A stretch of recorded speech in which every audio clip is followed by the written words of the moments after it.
Happy New... Can you say Happy New Year on the 1st of Feb? No. Yeah. Well, for technically, it's Chinese New Year for 1st Feb. Okay. So we can go Happy New Year. Chinese New Year. Or Lunar New Year. I want to know. It says it is Chinese New Year, but apparently, I don't know if it is we are changing this and being diverse and inclusive, and now it's Lunar New Year. Okay. So someone tell me. Oh, interesting. No, I should look this up. I should know this shit. But I don't. Hi, we're back! We are back. It's been a long time. So, I was sitting the laptop and the microphone up earlier. I was like, gosh, it's been a long time since I've taken this out. Because it was before Christmas. We might have done one after my mum visited. So, literally just before Christmas. Where we may have serenaded. Did we sing Merry Christmas or some Christmas song? No, or did I threaten to? There was one that I remember... saying like no, you were saying that you were planning when we ended. I could see I did a really funny look on my face, didn't I? I can remember that now. Yes, but we didn't, thank God. Otherwise, we'd really have no one that would ever tune back in. Oh God! But thank you for waiting for us. Yeah, I know. But do you know what? A lot of my favourite podcasts have had like major breaks over Christmas, and it's so fucking annoying as a listener. And you're waiting, like you go in because I only listen to podcasts at certain times, and it's generally when I'm driving my car. Yes. And if I go into my car and I go onto my podcast and there isn't anyone there, it's really disappointing. So I really feel for you listeners. I really feel for our diehard fans. We've been busy and ill. Well, it's been a bit of a concoction of things, really, hasn't it? You've had COVID. Yep. We've been busy. It's been hard trying to find the space and the time to slot it in. Yeah. So it has. Yeah. But we have a plan. We are moving forward. Claire tried to sack me again. No, I didn't. Yes, you did. I didn't try to sack you. Keeps trying to sack me. No, I'm just trying to get you to think about it in a different... Yes, but we have now. We're going to be...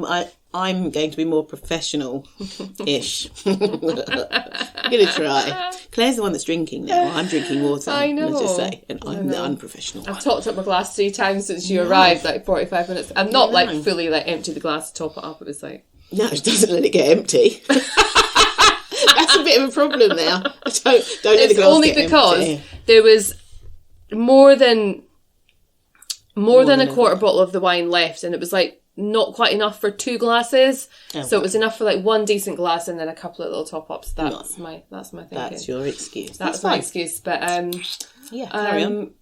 So there's no point really doing a Christmas catch up, is there? Because no, it's over. Hell. Christmas, seriously, I'm going to do it anyway. Oh, Christmas really stressed me out. Really properly stressed me out this year. Like, beyond why? any... I don't know why. Is it because you went up the road? No, that was a surprise. That wasn't planned. And that was just a surprise thing. Oh, so the build-up. Yeah, I remember you saying that Christmas had stressed you. The build-up to the Christmas had stressed you. I wasn't as prepared this year or last year as what I have been in other years. Like, I hadn't really... Like, as gifts were arriving, I wasn't wrapping them and hiding them or really having a structure to my mind and what I was getting for the kids. And I really had this issue over buying them too much stuff. And because their birthdays are all around about the same time as Christmas, to me, and because I buy for the family as well, because they send money and like, oh, well, you just choose because you know what they want. They're too far away to post and blah, blah, blah. Which is great, but it's a lot of pressure and a lot of kind of new ideas to have to come up with all the time. Yeah, I suppose. So Trev's like, oh, just leave some of it to me. I was like, that's not fucking helping, Trev.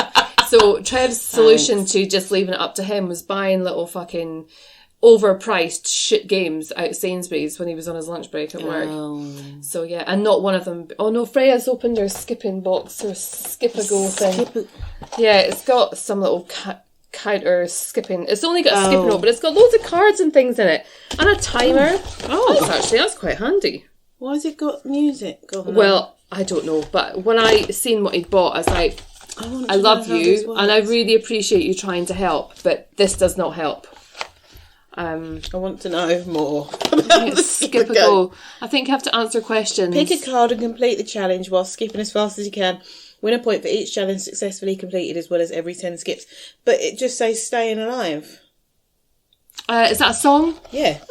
But all of them are songs. I don't understand. It doesn't take a lot to confuse me. So it's a shit game. Yeah, basically. Fucking shit, Trev. And it's skipping. Skipping's really hard. as well. I try and skip sometimes when I take the dogs out. Yeah, so I can't do it if I haven't got a bra on, because then it just doesn't work. And I also can't do it when I've got a bra on because I'm terribly unfit.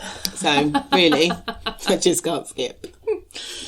You have some big news. Big news. Big news.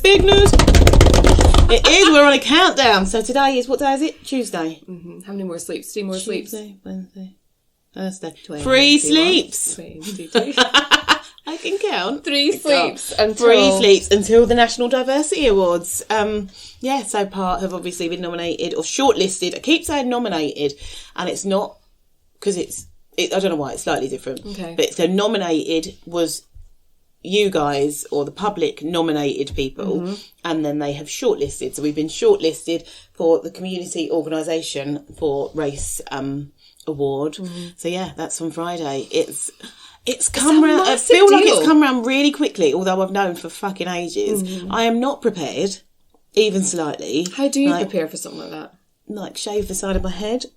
But that sounds really weird. Just before you did that, I was looking at your fuzz and I was thinking, I didn't think anything, but then you touched it and I was like, shaving your hair. Shave my hair. I've got an appointment for my eyebrows. I have got my hotel booked. I need to book a taxi from the hotel. Just all those little bits. I haven't got a coat. What about a speech? That's what I'm talking about. I'm thinking about like Joey and Friends and having his his composed face. And I genuinely don't think I'll win, so I'm not even thinking about that. Like, I genuinely am like, we are such a baby kind of organisation compared to some of the organisations that we're up against. I would be absolutely floored.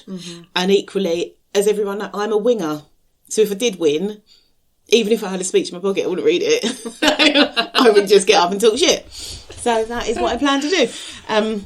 But yeah, I am very excited. We got the kind of celebrity kind of guest list bits through, and John Barnes is going to be there, which my husband is very excited about. I am very excited about. John Barnes is a legend. That is why so many black boys support Liverpool, because of Barnesy. He is just, I love him. So I'm going to find him. Yeah. I'm going to find him.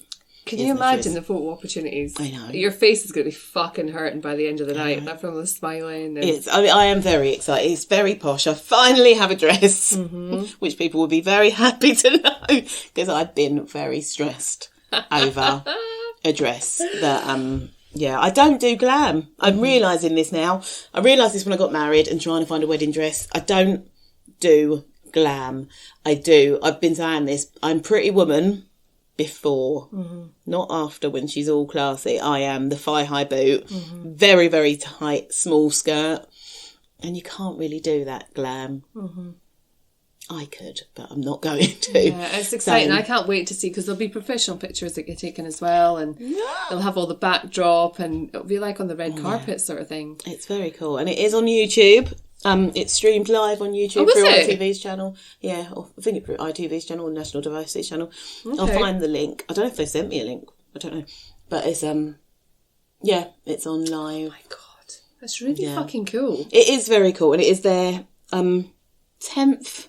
I think, is it their 10th one? It's a big year for them as well, for the National Diversity Awards. And it is, if you go through like their website, the people that have been shortlisted, it's amazing the work that people are doing, like genuinely some of the organisations. So it's from like sexuality, gender, faith, just everything. It's nuts how much people are really working hard at it. So it'll be very cool to just be in a room with all of these people. Exactly, and I was just going to say that the opportunity to be around those like-minded people is just outrageous, and the connections that you'll make and the opportunities that will come your way. It's a very, very, I mean, fuck the award, just be there on the night. Like, it's just to be there with all these people. And do you know who's on your table?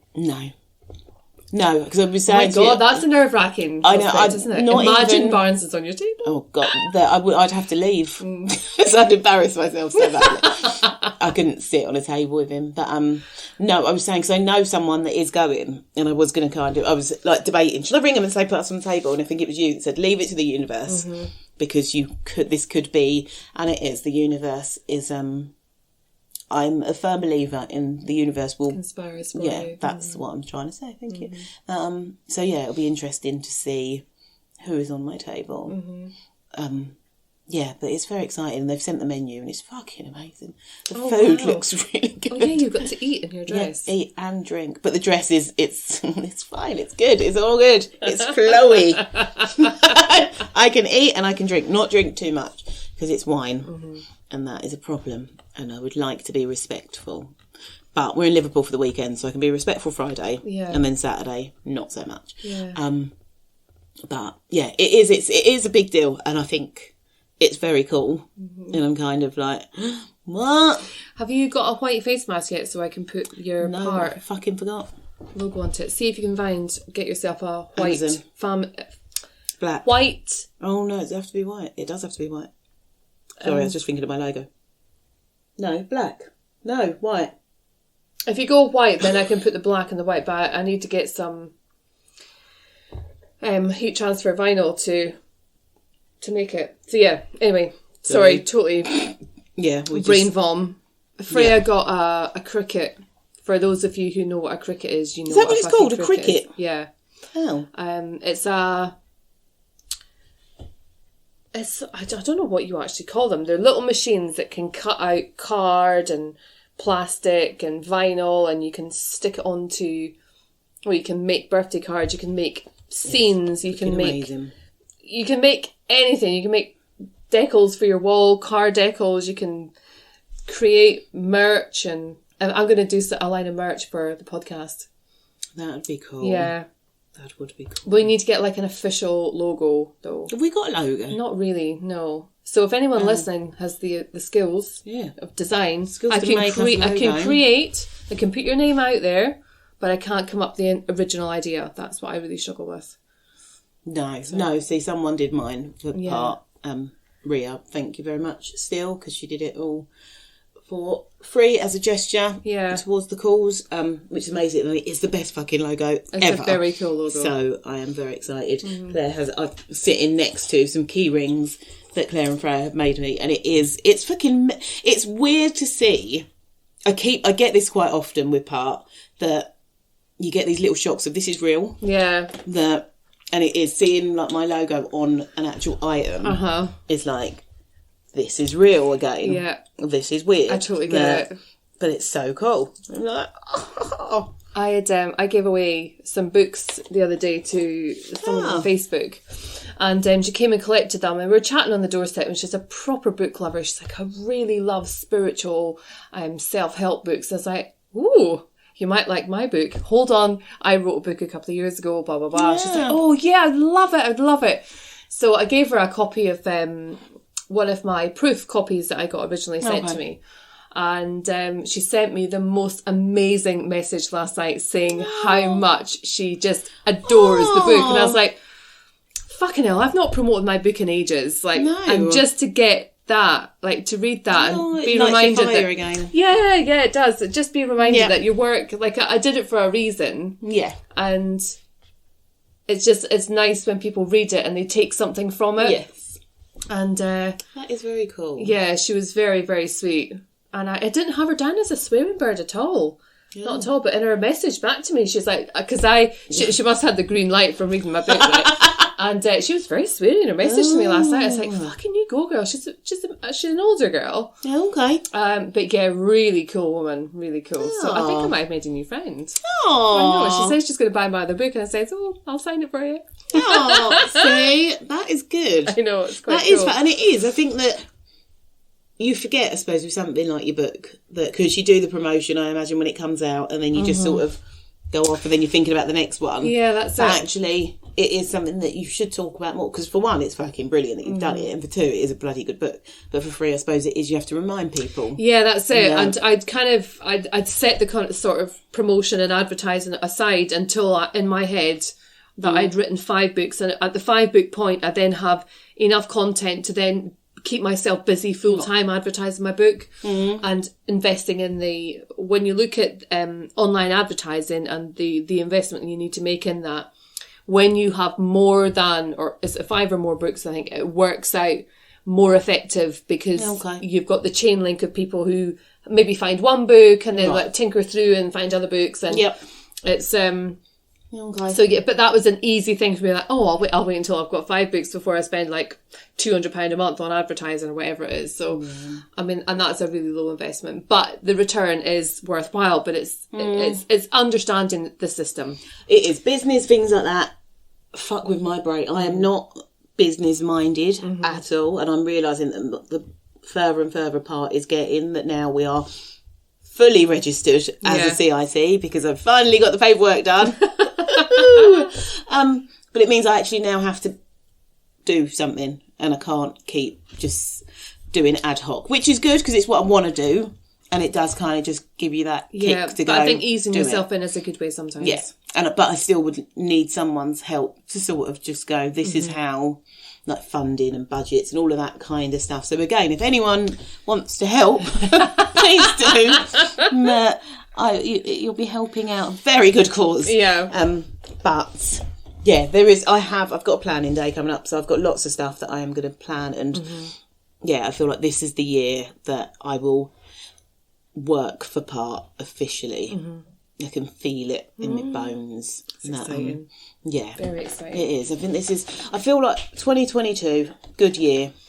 I'm putting it out there. I know we're in February. January has passed, and my no spend, no eating sugar did not go that well. That was a practice. Let's start again. New month, new rule. Yeah, honestly. I went into the spa the other day to buy... Bella sent me a list for ingredients for food tech, which was maybe a £5. So my bill as I left spa was £19. Jesus. Yeah. On sweets. Really? Yeah. Just shit. Because in my brain, again, it's how my brain works, because I think it was the Sunday and I was thinking, it's Monday tomorrow, I'm going to start afresh. So tonight, let's eat everything. So I bought everything. The kids loved me. We had ice cream, crisp, chocolate, sweets. I felt really sick that night. For God's sake. So I'm now stopping. Now I've had my splurges, money-wise and sweets-wise. The sweets are really good. They've got these new steak ones in there. No, I don't need to know about them. Really nice. No. Oh, I want them now. You know how I always used to get up at 5 o'clock? Not to say always. I've done it for quite a long time. It's something I enjoy doing. Well, I haven't done it kind of since the beginning of December, when the stress and my anxiety sort of went through the fucking roof, and I stopped sleeping because I was so stressed. I stopped getting up, and I know it really feeds my soul. Like, it's really good for me to get up, even if I don't do anything. I just like being up by myself for an hour before anybody else in the house. And I was chatting to a friend last night, and I'd made a decision that I was getting up at 5 o'clock this morning. And I've set my alarm for 5 o'clock a couple of times this year, but I've dinged it. Okay. And so I did it last night, and it went off this morning. I was like, oh, fucking hell, Trevor, turn your fucking alarm off. And I was like, and I left it that long that it woke him up, and he's like, what's that fucking noise? What the fuck is the time? What to do? What the fuck are you doing getting up at 5 o'clock in the morning? I was like, shut the fuck up and go back to sleep. So I came downstairs at 5, and it was just lovely. Like, I really... reminded me how much I really do enjoy. What do you do? It's 5 o'clock in the morning. Yeah, I know. So, sometimes I just read a book. Sometimes I actually did the letter that I've been telling myself I'm going to write myself for the last 3 years. So I've always wanted to write myself a letter after Christmas to open around about September, October time with a structure for what makes Christmas easier for me, and what makes me stressed, and what works well, and what I always forget. And this stems from having years where we haven't had Christmas at home by ourselves. So we've had to merge and mould to fit with the Christmas of whoever's house we're in. So say, for example, like Haley's house or something, Trevor's niece.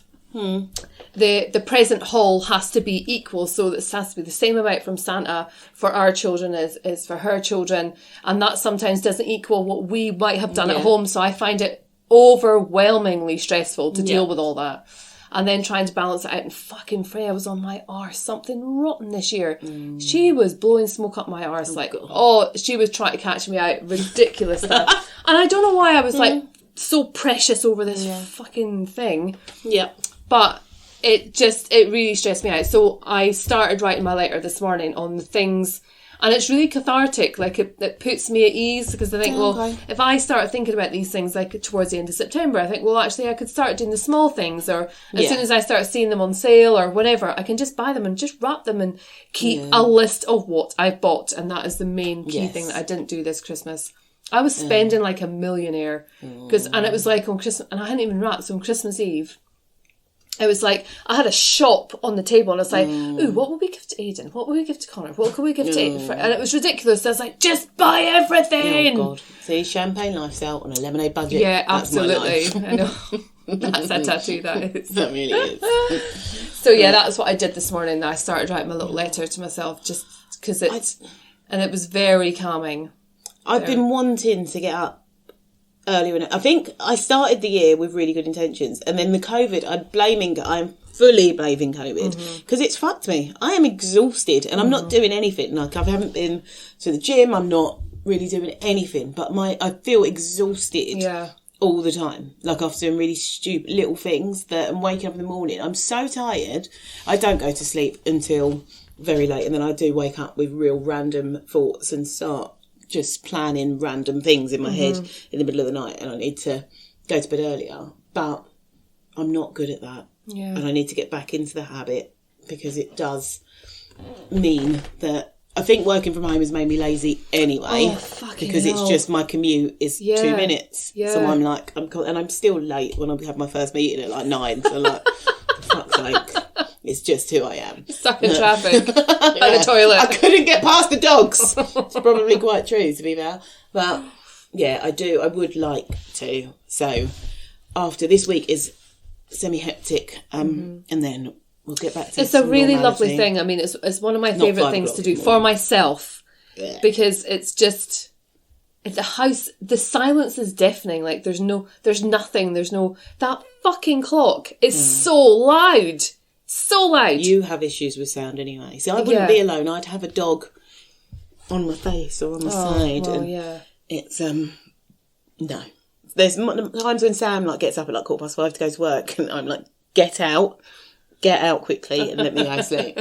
Even if it's just that like hour until Bella wakes up. And then I'll go back to sleep after Bella leaves now, which I think that's what's going to happen. I need to get up earlier, because there is so much stuff happening with work, with part. I need that extra time to plan. Yeah, so it would give me that. That's what I was feeling. Like, I've been really, really struggling since New Year. Like, the whole of January was just a real fucking cloudy time, really. And I know what makes me feel better. And that's one of the things that does help, is getting up early, so that I'm not waking up as Trev kind of comes in and says, oh, it's me off to work, and then kind of just pulling out Netflix and lying there. I don't need to do that. That doesn't make me feel good. I enjoy it, but it doesn't make me feel good. It doesn't bring me any form of balance. Whereas getting up and out of my bed, and I don't even need to be productive. I just need to be up. What time do you go to bed? About 11. 6 hours. Yeah, it's fine. It's totally fine. No, I wouldn't get to so I'd read an article. I was listening to a podcast, and they were talking about languishing. Did I tell you about this? So languishing is kind of being coined by a man called, I think his name is Adam Grant. He's written a book called Think Again. And there's an article in the New York Times about what languishing is. And I first heard about it last year, but I never really paid much attention to it. But when I heard it a couple of weeks ago, I was like, that's what I am. I'm languishing. It's like, it's that time of like you can't just coasting, like nothing exciting is happening. That's how I would think. Nothing good is happening. Nothing bad is happening, but you don't feel excited. You don't feel joy. You don't feel anything besides these. Like, I had deep pangs of anxiety. Like, I had moments where I could just feel like giant hands were around my chest and crushing it, like taking my breath away with just panic or anxiety about stupid shit. Not even real stuff, just COVID stuff, just the end of the world stuff, like just random things, like having to have the vaccine when I don't particularly want to have the vaccine. Those sorts of things, like the discussions I've been having, like trying to avoid discussions with people, and it was very difficult to do so. Yes. And yeah, there was just, I think, an accumulation of things. There was a couple of conversations I had over Christmas, very, very drunken conversations, that I found really unsettling, because they were with people that I love deeply. And I remember them not going very well. They weren't arguments, but they were very heated discussions that I don't remember because I was very, very drunk. But at the time, I thought I was very, very articulate. And I thought I was making my point, and I'm not sure if I was. And I don't want to bring the conversation up again, because, and ever since then, I've thought, what do I not know about this person? What do I not know about myself? Like, why am I fighting this fight with people? Why am I fighting this fight with the world when it's so much bigger than me? And that was when I decided on that day. Like, I'd seen you. I think we'd gone to the pub one night, and we were sitting chatting. I was in my pyjamas. Yes, you were. Wasn't I? Yes. Yeah, and I'd take my fucking jacket off. And I was like, oh, fuck it. No one's going to know I'm in my pyjamas. No, they were, it was more of a lounge suit-ish. Than pyjamas. And then the next morning, I can't remember what it was that happened. I don't think there was anything. Oh yes, I do remember what had happened.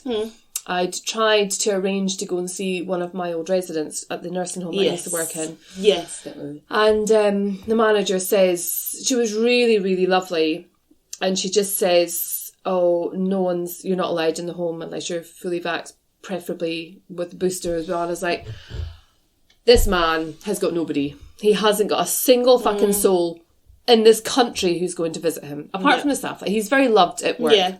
But he doesn't have visitors. His family are all in America. Yeah. And I love him dearly because he reminds me of my granddad. Like, I just see him as like a granddad. Cute. Yeah. And I wasn't able to visit him when I wanted to. And I was like, why am I having this fight? For what reason am I saying... And it's not an anti-vaxxing. And here I am having the fucking conversation again.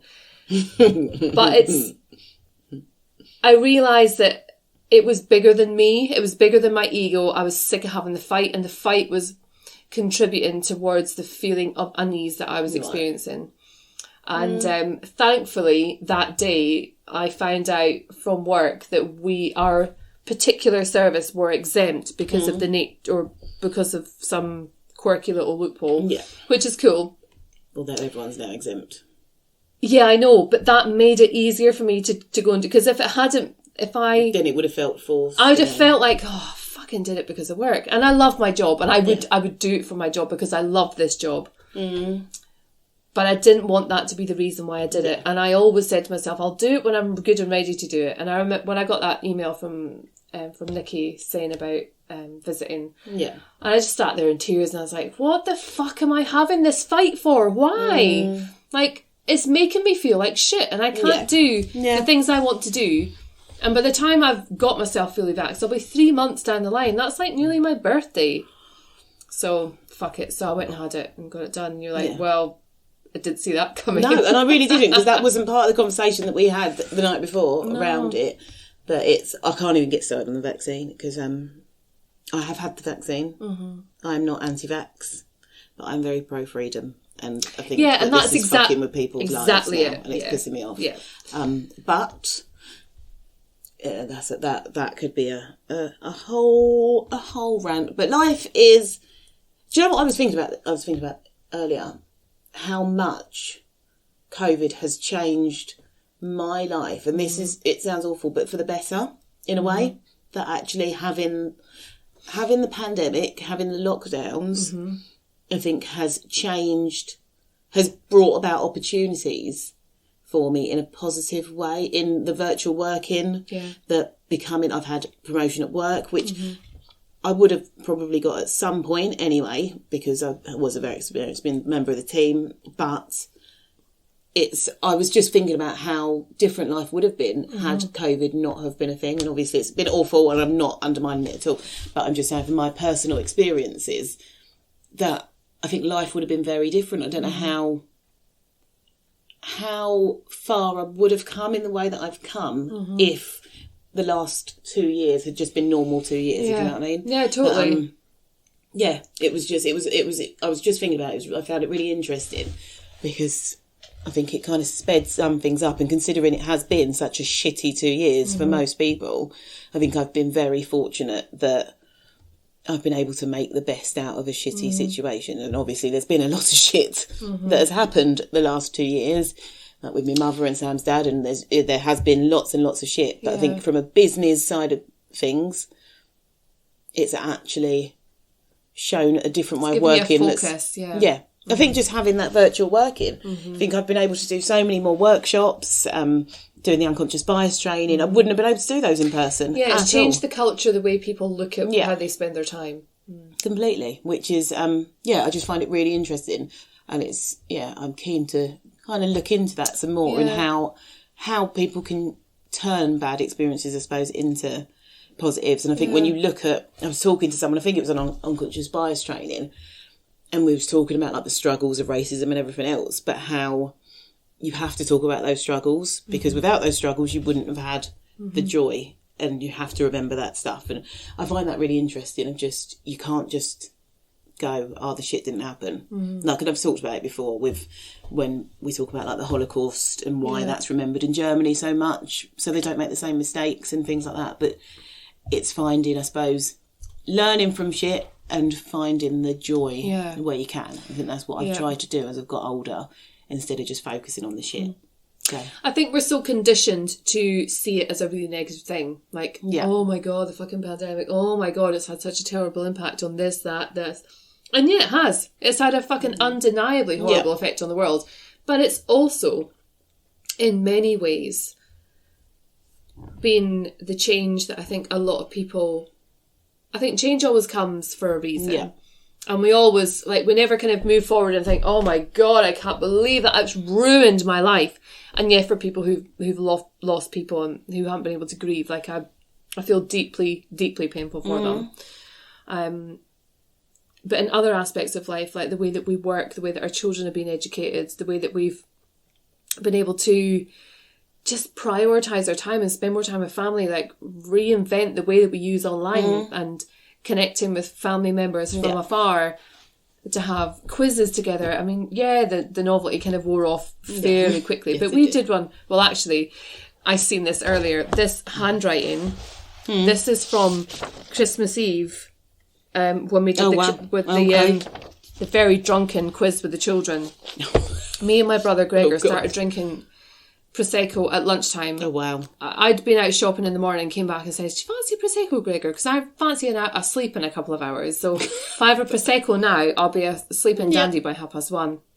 Didn't stop. Oh. Got fucking annihilated. Oh, wow. Absolutely. Wow. I found a video on my work phone of me sitting on that chair, just videoing my hands going like this, and several close-up pictures of Gregor's face totally blurry. What? I don't know what I thought I was doing. Wow. Absolutely blazing. In the middle of the afternoon, because I looked at the time, it was like 2:00 or something. Nice. So this was like 2 hours after, and we carried on. I didn't have a sleep. It continued. Oh, so yeah. You gotta love a drunken afternoon. It's the most fun. But look, do you remember I was telling you last week that I was at a quiz night last Tuesday night? Yes, I do. Yeah, and do you remember me telling you about the racist incident that happened? Yes, I do. Yeah. Can I bring this up? Yeah. Okay, so Trev and I went to this quiz night with some work colleagues of his, and it was really lovely. It was down in Hastings. It was at this cool pub. Like, it was a great evening. It was really nice to do something different, and it wasn't like a league quiz. It was just a random quiz to raise money for the Kent Air Ambulance. It was fab. And the Quizmaster was lovely. I think he was a bit northern. I won't hold it against him, but his accent was a little bit... at times for me, like the audio where we were in the pub, it was not the easiest to hear. But on one of the rounds, there was a question. I think it was a people round, and there was a question about what is the stage name for this person, and he read out the name, and I'm going to have to look it up now. I should have had it ready to go. Claire. Ready to go. Come on, babe. Oh, yeah, racism complaint. Here we go at the top of the page. See? Yeah. Right, so I was really polite in my email, right? I'm not going to read the whole thing out, but I was very, very kind in what I'd said, because I appreciate that people do not like to be tackled when it comes to saying something in error. Yeah. So during one of the rounds, there was a question about Patrick Chukwuemeka Okugu. What is the stage name, right? So it's Tiny Tempa. That is his name.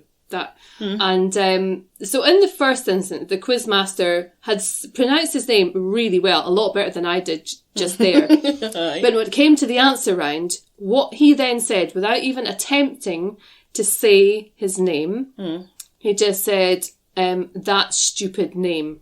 And I was like, no. No, that's not cool. What? Even, like, my surname is difficult to pronounce and it pisses me off. But nobody would ever say, oh, that stupid name. They would try and say it poorly, but he didn't even try. He just said, oh, that stupid name. And it was so accepted by the room. So I had to complain by email. And should I read the whole email out?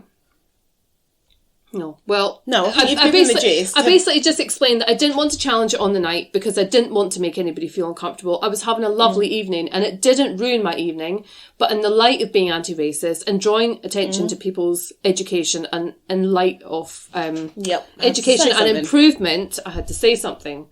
Well, I got a reply. Oh, I'm so scared. A couple of days later. Right. Let me just get it up. This is totally real live time, guys.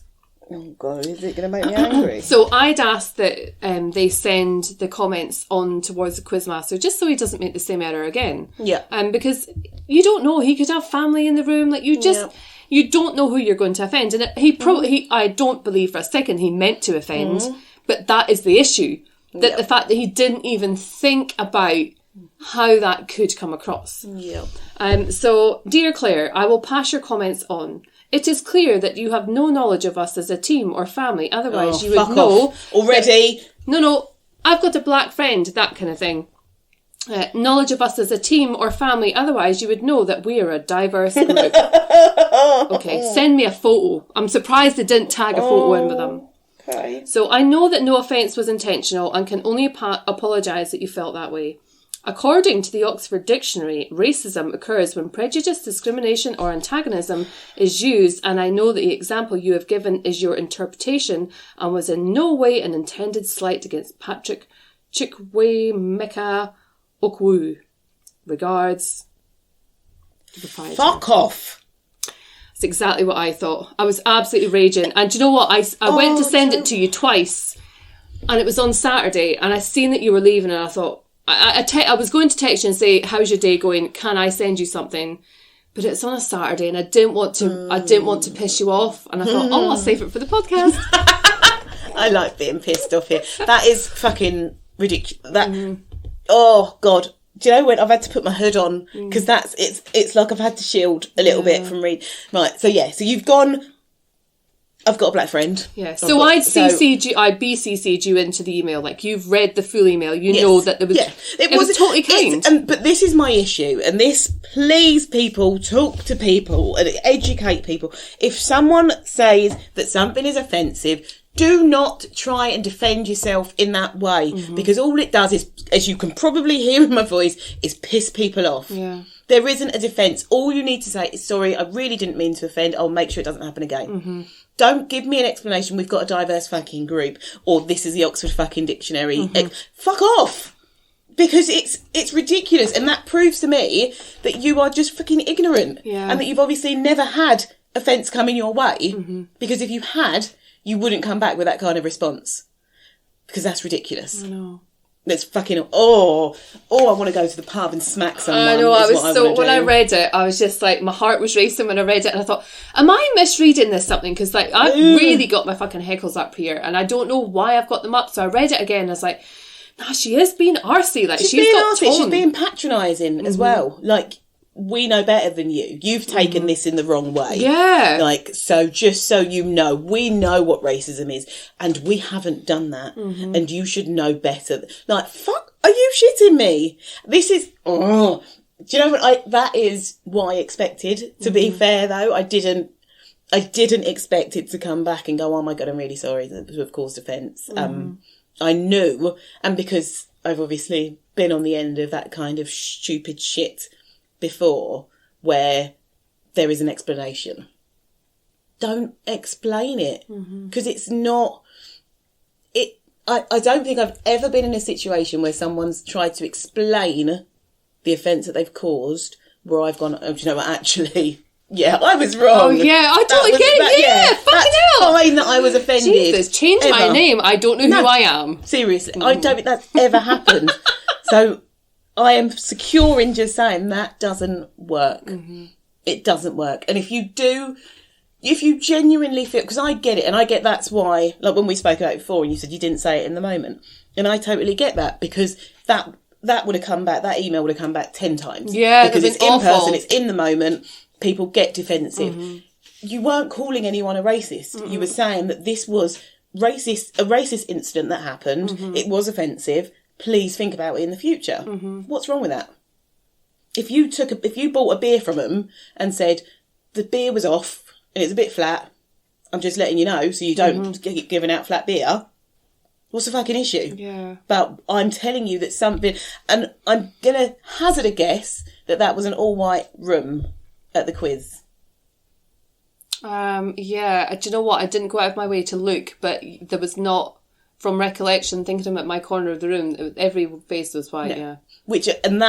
So then what they need to understand is that he might think that that's fine then, and that you're not maybe offending someone that's got a cultural name or a name that's hard to pronounce, that has had that shit before of mispronounced their name or that stupid name. But what happens then if I'm, say, in that room? Would you talk in that same way? Would you think differently? It's starting to then think about that. I think this is something that I was on a course the other day and we was in a breakout room and I was saying to the dude, he had been a teacher in South London and he was just saying how different it is now from being in South London to Kent. And he said it's more important that we have these conversations in Kent than we have them in South London. Yeah. Because they don't necessarily understand that you may have to think before you speak in a room where there could be one person or 10 people because you're so used to having an all-white space. And that actually we should be thinking about that because it's not just when it comes to race or ethnicity that everything it's not about being PC or woke. It's about not offending people. What is wrong with that? Why do people get so upset at people being woke? You're trying not to offend someone because you don't know the effect that that's going to have on that person. You don't know if they've heard a homophobic comment 20 times before or they've heard a racist slur or anything. So surely we should think, do you know what? Okay, that could cause offence. I'm just not going to say it. Or, okay, I've said it. I've caused offence.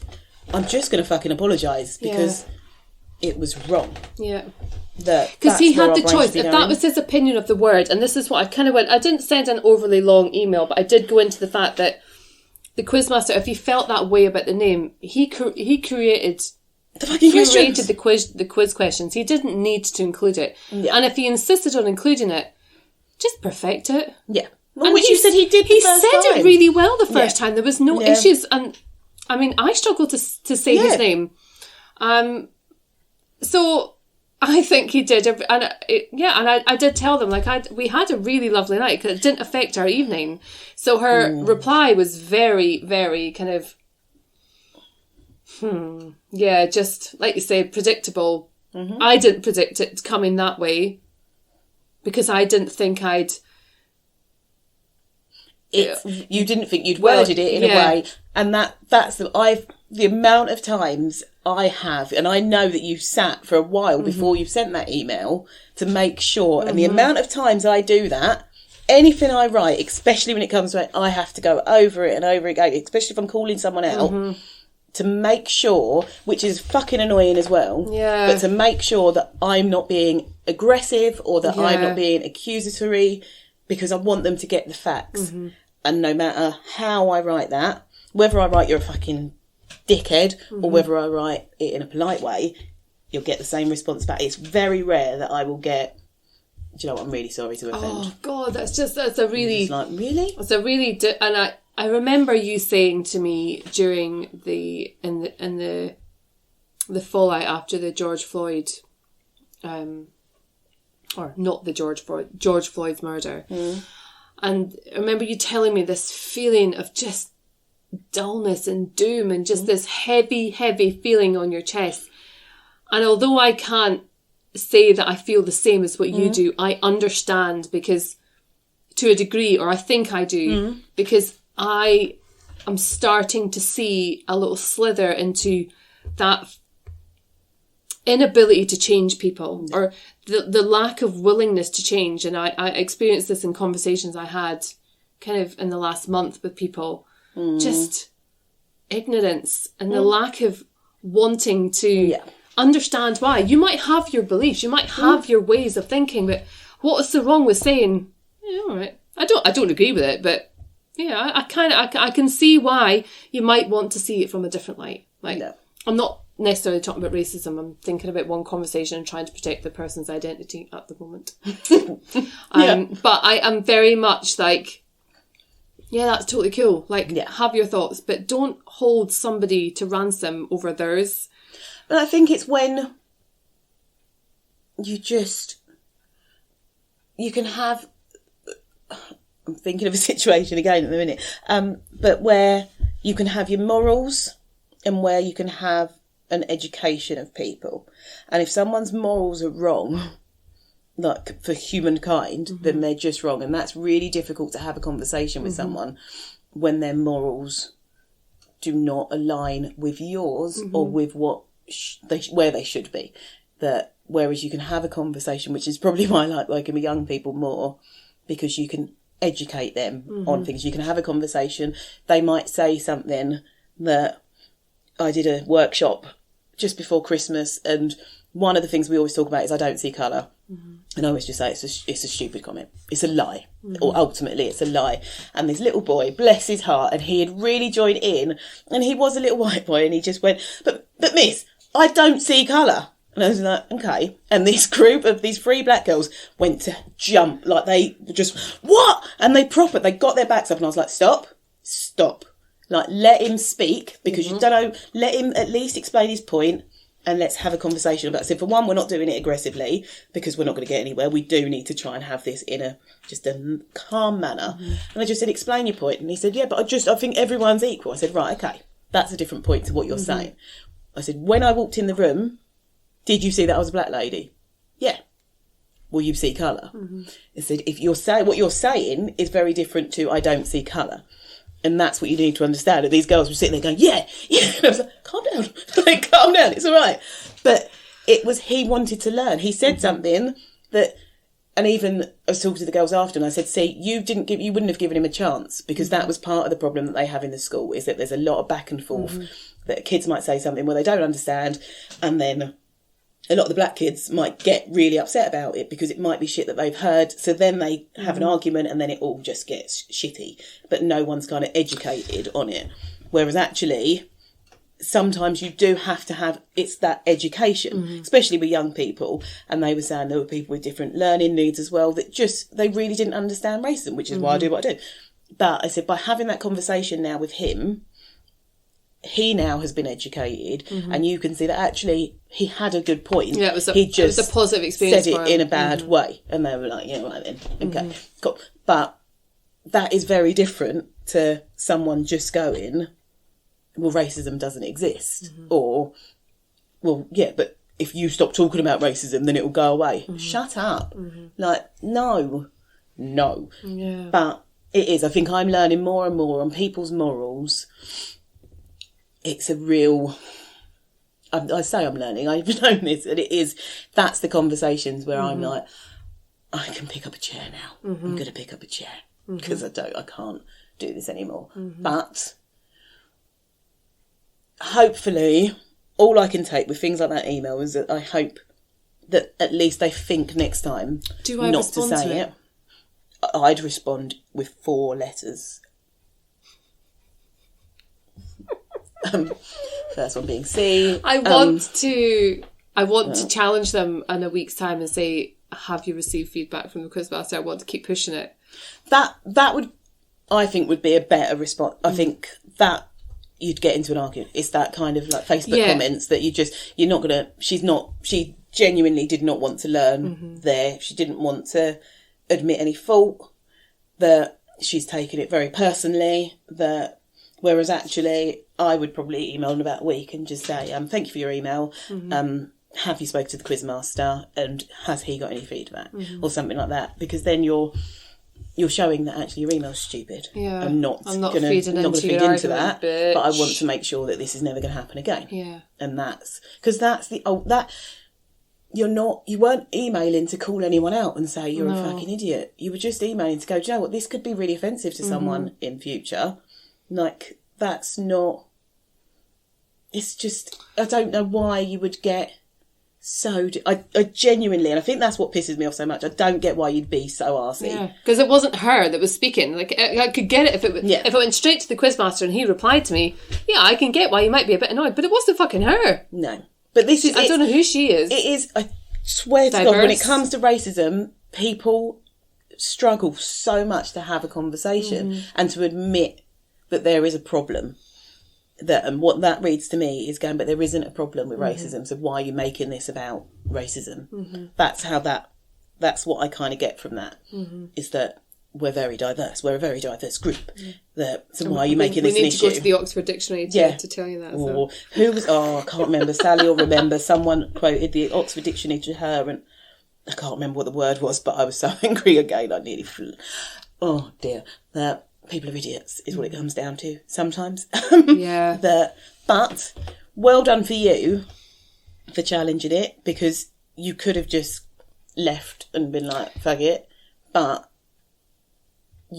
I could have written that email pretty much in a response back of what you'd get. But I just think people still need to be told. Well, that's it. And I think I can't... No, I remember the very moment they said it, I was like, fucking hell, that's not right. And everybody else at the table was a bit like, a bit... Like, they weren't as outspoken as I was, but I was like, that's really uncomfortable. That's not on. No. And then just kind of set it aside, and I thought, I can't feel like that and let it slide. Like, because I've had... I get people... I struggle to say McGilvery. Like, try repeating it. It gets really irritating. And people never know. Even the kids' surname, like, it's McBain, but it's spelt McBean. And they always get called McBean at assemblies, and they hate it. Yeah. And it's not the same. But it is it's that whole... Why... Can you not learn to pronounce my... Yeah, well, I know, difficult. this is Connor. Like, Aidan's been through the school. He spent 7 years in the school. Like, my children's name is McBain. Well, they didn't know which one of my children was which. I know that often people don't know which one. But you'd think your teachers after 7 years. Yeah, it's... But... No, I just think... There are names that are hard to pronounce. We know that. But you can learn, and you should have the respect that... If you're going to be saying it, that you learn it and you don't then call it a stupid name. That's just rude. When I was writing the email, I was thinking, I can imagine this. If he keeps these questions in the next quiz that he does, and he'll be like, oh yeah, and this one's going to cause offence if I get it wrong. Like, I could almost hear the words. He didn't strike me as like a snidey prick, but she did. Yeah. The Quizmaster was lovely. But yeah, because... I just thought the next time they do this quiz, they'll have some sort of either change the question or say it fucking properly. But no, I didn't mean it like that. I meant it like that they'd be like, oh yeah, so we had a complaint about this the last time we said it.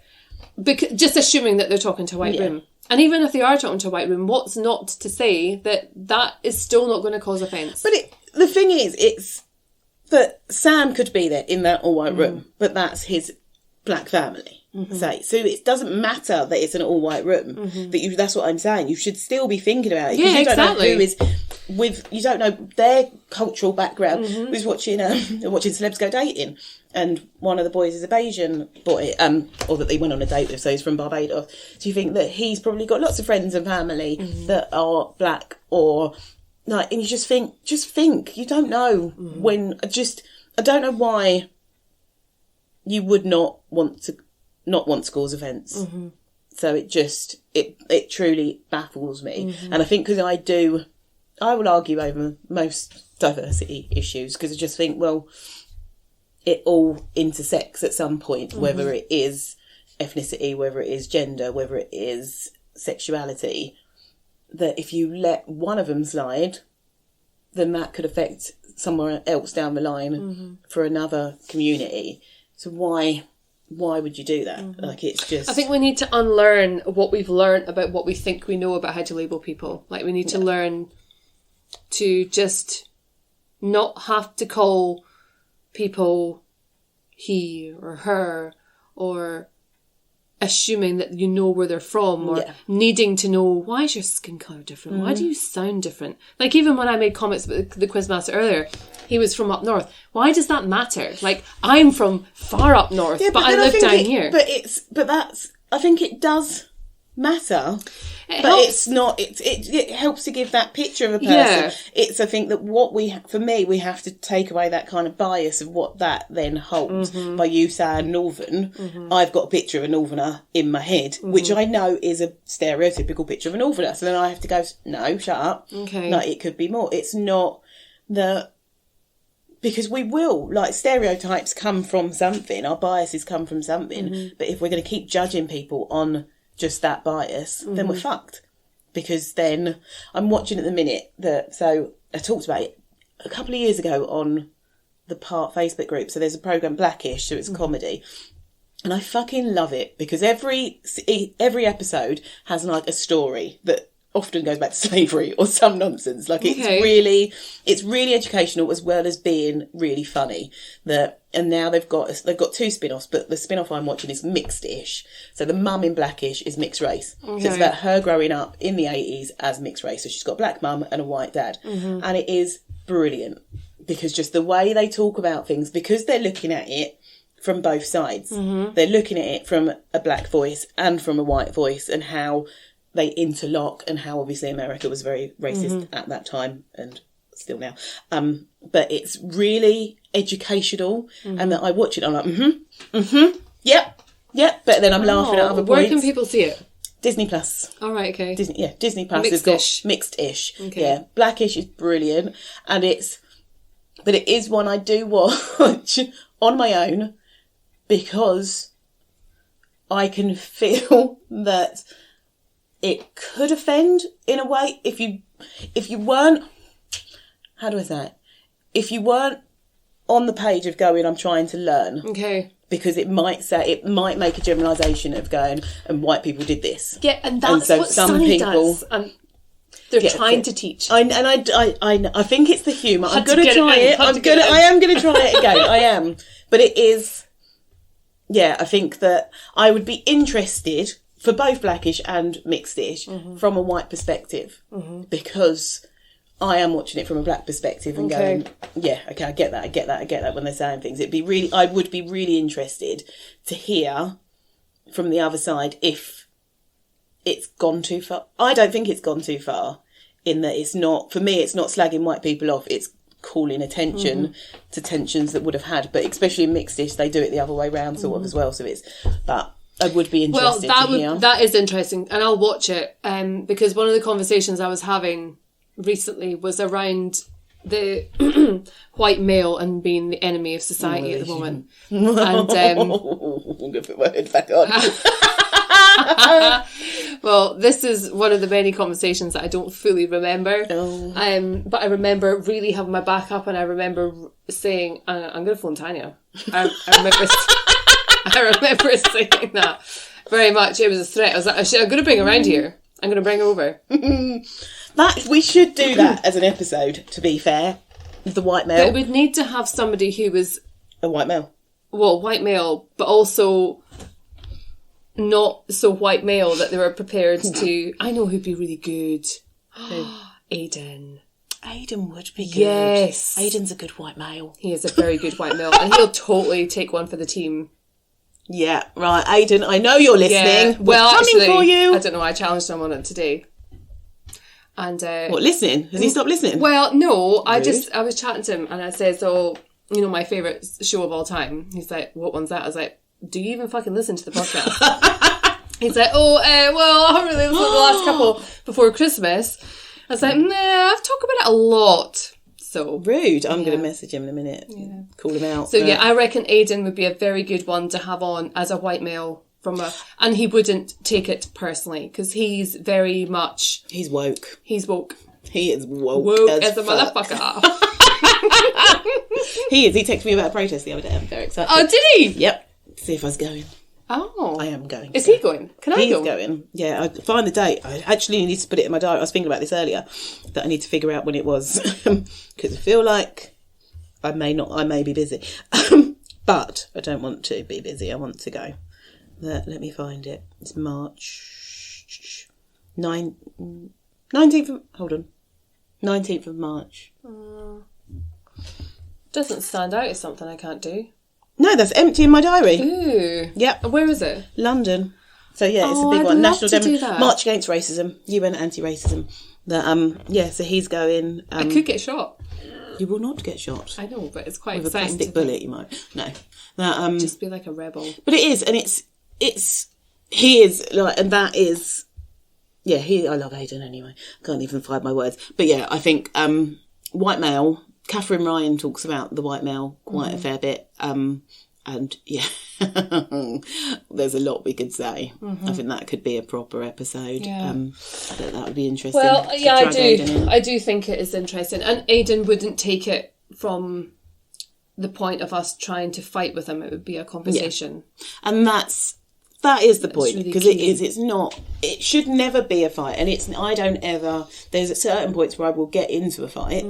But I don't generally enter those conversations for a fight because it doesn't help me in any way. It is an educational conversation. But because they're such personal matters, I suppose, it does get people's backs up, which you get. Yeah. But you have to learn to take the emotion out of it sometimes, which can be difficult. And I know I have struggled at times, depending on people and the situation, because it feels so personal at times, and it's like you're personally attacking me by saying stupid things, and I have to be rational. And like I said, when I put my part head on, or my work head, I'm much better. My Zara Tanya head, not so much. Which is cool. I'm a professional when I need to be. But yeah, I've enjoyed ranting again. This has been nice. It was cathartic. It is cathartic. I honestly think it's our therapy, isn't it? It is. Yeah. Therapy. Do you know what? I do wonder, because if I think about like the contrast that I've been feeling has been very much. I mean, it did start before we finished the podcast, but that was kind of winding up. But yeah, it's really just not having those things that bring me joy. Like it can be quite difficult getting this in and making it happen. But when it does happen, it just. It does. It brings it. Works. It is a release, and we do before as well. And you won't hear this bit, but me and Claire always have a little catch up beforehand, and just like do the headlines between the two of us. And it does. And I think that we've said before, we used to do that probably twice a week. We'd come round and just talk shit, and we don't as much. No, we really don't. But that is something that we must change. Like, because we have done, even going to the pub the other week. I loved that, and we weren't up there. I was quite drunk as well when I got home. I only had like 2 glasses of wine, but I think I'd been good on my diet up until that point. I feel like I was. You bought more wine in the shop. Yeah, I did. What happened when I came home? I don't know. Trevor was in bed. I think I can't remember now.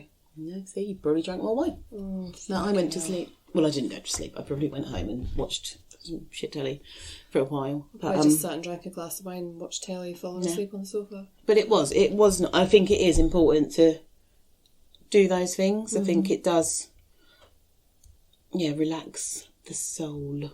It does. It really does. Yeah. It's a good thing. Yeah, it's good to be back. It is good to be back. Is there a song that you can sing? No! Stop trying to sing! Why do you want to sing? I don't know, because it feels like there's little taglines. It's all like punchy bits that I think we've been listening to too many podcasts. Talking of podcasts, right, for one more minute. Sunny has released a podcast, and it is fucking brilliant. Absolutely brilliant. Okay. I think it's the best. I am gonna give it a go. As I said, it's been going for 14 years. So something's got... Season 15 this is not why I got up early this morning, but season 15 came out on Netflix is it out today. Now? Right, okay. Yeah. No, someone else has shouted at me as well. It's been going on for a long time for it to not be...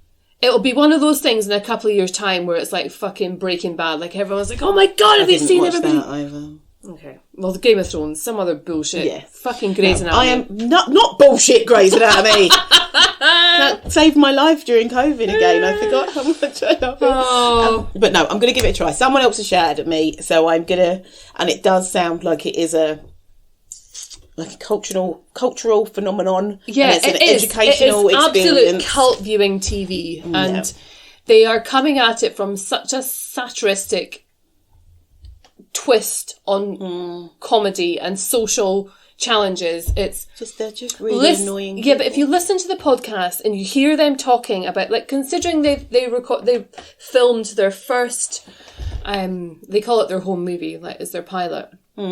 Like 15 years ago. Like, it was a long time ago. And they're like, fucking hell, man, we did so many risky mistakes. Like, we did so many things that, like, if we did it again now, we probably wouldn't do. And it humanises the people behind why it's... And I think one of my favourite things about it is the guys who write it, star in it.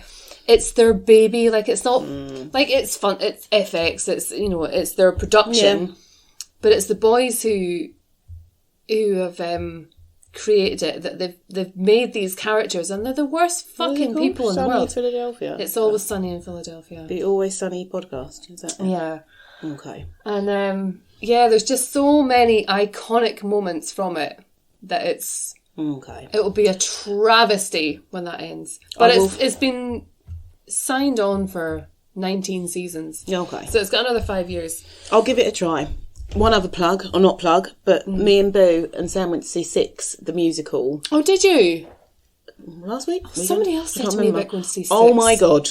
I am now, every day, me and Boo dance around the kitchen. And do you know what? Because it's the musical about Henry VIII's six wives. Yeah. But it's amazing. It's girl power in a way that you come out and you're like, me and Boo like that. Sam was like scared of us because we were so like, yeah. And it is because, and they kind of say everyone knows Henry VIII and knows their names because of Henry VIII, but they all have their own story.